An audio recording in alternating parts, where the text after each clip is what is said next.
ఏంటి భూమి ఇలా చేస్తోంది? నా మీద తనకున్న కోపం ఎలా పోతుంది? దగ్గరవ్వాలని నేను చూస్తుంటే దూరం పోతుంది. చివరికి గుడిలో కూడా నేనెవరో తెలియనట్టు ప్రవర్తిస్తోంది. ఏం చేస్తే భూమి నన్ను క్షమిస్తుంది? ఏంటే కనీసం ఫోన్ కూడా చేయట్లేదు? లేదే, ఇంట్లో పనులుంటాయి కదా, చేద్దామనుకుంటూ ఉంటాను కానీ కుదరట్లేదంతే. సర్లే, కొత్తగా పెళ్ళైన వాళ్ళు ఎంత బిజీగా ఉంటారో నేను అర్థం చేసుకుంటాను లేవే.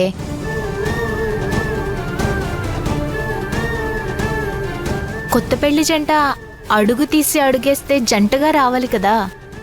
మాధవ్ని వదిలేసి అలా వచ్చేసావు? తనొచ్చి చేసేదేముంది, మనం మాట్లాడుకుంటుంటే మధ్యలో తనెందుకు? ఏంటే భూమి అలా మాట్లాడుతున్నావు? మీ ఇద్దరూ ఓకే కదా? ఓకే అనుకుంటే ఓకే. అదేంటే, ఏమైనా గొడవలు జరుగుతున్నాయా? గొడవలంటూ ఏమీ లేవు. తనకి నచ్చినట్టుగా తనున్నా అడ్జస్ట్ అయిపోగలను, కానీ వాళ్ళ అన్నకు నచ్చినట్టుగా మాత్రమే ఉంటాడు. అవును, ఇది మొదట్నుంచి తెలిసిన విషయమే కదా. తెలిసిన విషయమేనే, కాని పెళ్ళయ్యాక అన్నయ్యకి నచ్చినట్టు మాత్రమే కాదు, భార్యకి నచ్చినట్టు కూడా ఉండాలని తెలియాలి కదా. అందుకని గొడవ పెట్టుకున్నావా? లేదు, ఇష్టమైన వాళ్ళు దూరంగా ఉంటే ఎంత కష్టంగా ఉంటుందో అర్థమయ్యేలా చేస్తున్నాను. అనియా, రే పకోడి, నువ్వేంట్రా ఇక్కడ? గుడికొచ్చానయ్యా. మీరేట నొక్కలు వచ్చారు? లేదురా, మీ వదిన కూడా వచ్చింది. ఎక్కడున్నారనియా? అదిగో. అదేట నేను వదిన అక్కడ, నువ్వెక్కడ? పెళ్ళైన తర్వాత ఇలా ఒక్కలు ఉండకూడదు. వదిన ఎక్కడుంది, మీరు అక్కడే ఉండాలా. లేదురా. ఏట నదోలా ఉన్నావు? ఏటైంది? అసలే కొత్తగా పెళ్ళయింది, ముఖం కలకలకల ఆడిపోలా, మనిషి గాల్లో తిరిపినట్టు ఉండాలా. మనకు అంత అదృష్టం ఎక్కడదరా? అదేట నలగంతను, మొన్నే కదా పెళ్ళయింది, ఇంతలో ఇలా మాట్లాడుతున్నావు? వదిలికి మీకేట గొడవ అయిందా? గొడవ జరిగినా బానే ఉంటుందిరా, కాసేపటి తర్వాత మర్చిపోయి మళ్ళీ మాట్లాడుకోవచ్చు. మీ వదినకి నా పైన కోపం వచ్చింది, అది ఎలా పోగొట్టాలో అర్థం కావట్లేదు. సర్ది చెప్పి తనకి దగ్గరవుదాం అనుకుంటే తనేమో నాకు దూరంగా వెళ్తూనే ఉంది. కనీసం మాట్లాడే అవకాశం కూడా ఇవ్వట్లేదు. చచ్చా, తప్పే. అవకాశం ఇవ్వకపోతే ఎలా? ఎప్పుడైనా భార్యాభర్తల మధ్య గొడవ జరిగినప్పుడు వాళ్ళిద్దరి మధ్య మాటలు ఆ గొడవను తీర్చాలే కానీ ఇంకొకరొచ్చి ఆ గొడవను తీర్చే పరిస్థితి తెచ్చుకోకూడదు. నాకు తనతో గొడవ పడాలని ఏం లేదే, కాకపోతే నా బాధ ఏంటో తనకు అర్థం కావాలని నేనే తను పలకరిద్దామని అనుకుంటున్నా పలక్కుండా దూరంగా ఉంటున్నాను. పలకరించినా పలకపోవడం ఏంటన్నా? మొత్తానికి వదిన ఎక్కడో బాగా అట్టయిందన్నా. సరే, ఒక పని చేద్దామన్నా. అదిగో ఆ చెట్టు ఉంది కదా,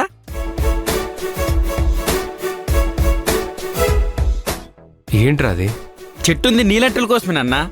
మనసులో కష్టాన్ని కాగితం మీద రాసి ఆ చెట్టుకి కట్టేస్తే సమస్యలన్నీ తీరిపోతాయని గట్టి నమ్మకం. చూడండి ఎంతమంది ఎన్ని సమస్యలతో బాధపడతాండ్రు. చెట్టు నిండిపోయిందన్నా, మనకు కూడా వీళ్ళు కట్టింది మన్నా. నిజంగా తీరుతాయంటావా కోరికలని? తీరకపోతే ఆ చెట్టు కానీ చెట్లు ఎందుకు ఉంటాయన్నా? ఉండవు కదా. సరే, మనం కడదాం పద. ఇలాంటివన్నీ మనసులో పెట్టుకొని బాధపడికే. మనసు కష్టం మనిషి తీర్చలేనప్పుడు ఆ దేవుడు మాత్రమే తీర్చగలడు. ఒక పంచేవే, ధ్వజస్తంభం దగ్గర దేవుడికి దండం పెట్టుకొని వరుసగా దీపాలు పెట్టు. నీ మనసులో కష్టం ఆయనకి చెప్పు, తీరిపోతుంది. అంతేనంటావా?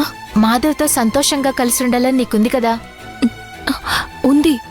మరేంటే లేటు, వెళ్ళి దీపాలు పెడదాం పదా.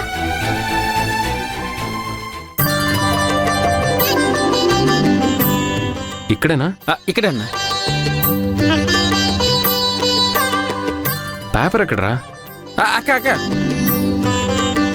పెన్న సిటీ అక్క. ఇదిగోనన్నా.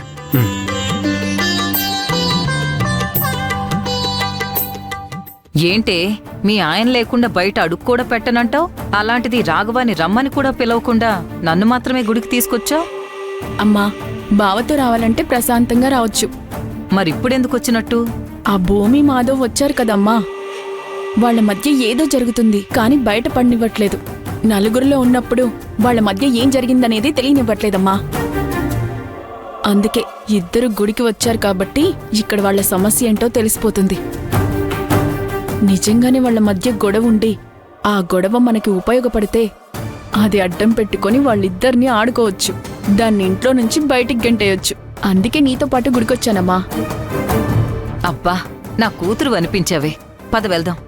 ఆగమ్మా, వాళ్ళ కంట పడకుండా జాగ్రత్తగా గమనించాలి. మనల్ని వాళ్ళు చూశారంటే మళ్ళీ ఎదవ యాక్టింగ్లన్నీ మొదలు పెడతారు. సర్లేవే పద.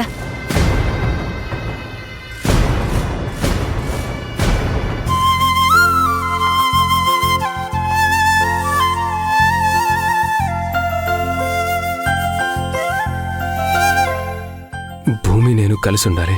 భూమికి నాకు మధ్య ఏ గొడవలు రాకూడదు. భూమిని నేను బాగా చూసుకోవాలి. మేమిద్దరం ఎప్పటికీ ప్రేమగా ఉండాలి. దేవుడా, మా వదిన అన్నతో మాట్లాడలే చేయి స్వామి. అరే పకోడి అయిపోయిందా? ఏటన్నా అయిపోయేదే? ఇక్కడ సీట్లు కట్టినావు, అక్కడ నేరుగా దేవుడి దగ్గరికి వెళ్ళి చేతిలో కర్పూరం వెలిగించుకొని, స్వామి నా కష్టాలు నువ్వే తీర్చాలి, నువ్వు తప్ప నాకెవరూ దిక్కులేరని నీ మనసులో బాధ ఆయన ముందు పెట్టేయన్నా. మిగతాదంతా ఆయన చూసుకుంటారు. ఏంట్రా ఏదేదో చెప్తున్నావు? అన్నా, నేను ఎప్పుడు గుడికొత్తూనే వంతాను, ఇలాంటివన్నీ చూస్తూనే వంతాను. అందుకే చెప్తానన్నా, నలుగురు చేసినట్టు మీరు చేస్తే మంచి జరుగుతుందన్నా. వదిన నువ్వు మంచిగా ఉంటారని చెప్తానన్నా. చెయ్యన్నా. సరే పద.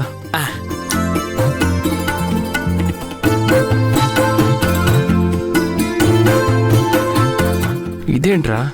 అన్నా, మనిషికి మనిషికి కష్టం ఉంటుందన్నా. ఒక్కొక్కరు ఒక్కొక్క పద్ధతులు చెప్పుకుంటారు.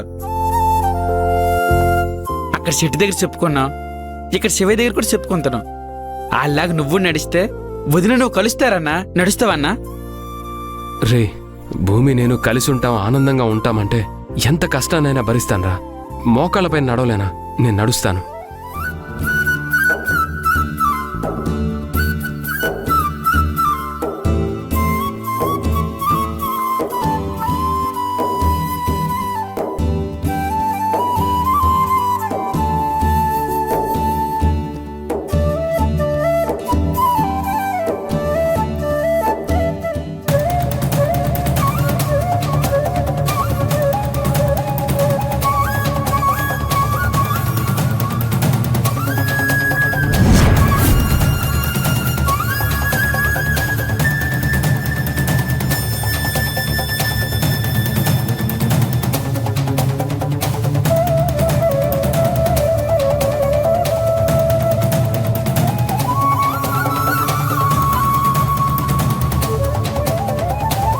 ఏ భూమి, అలా చూడవే.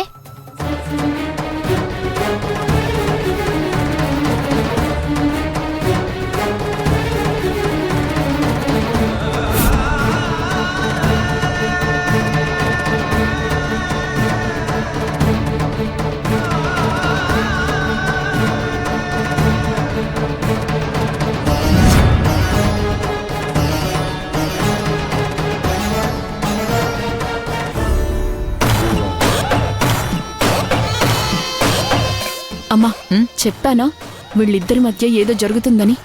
వాళ్ళిద్దరూ బాగుంటే అది ఇక్కడ ఒంటరిగా దీపాలు పెట్టాల్సిన అవసరమేముంది?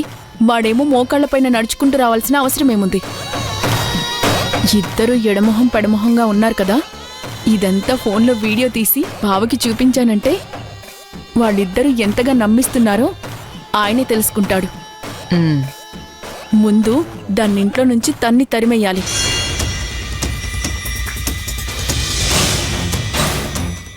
వదినా చూడండి వదినా, ఇదంతా మీకోసమే.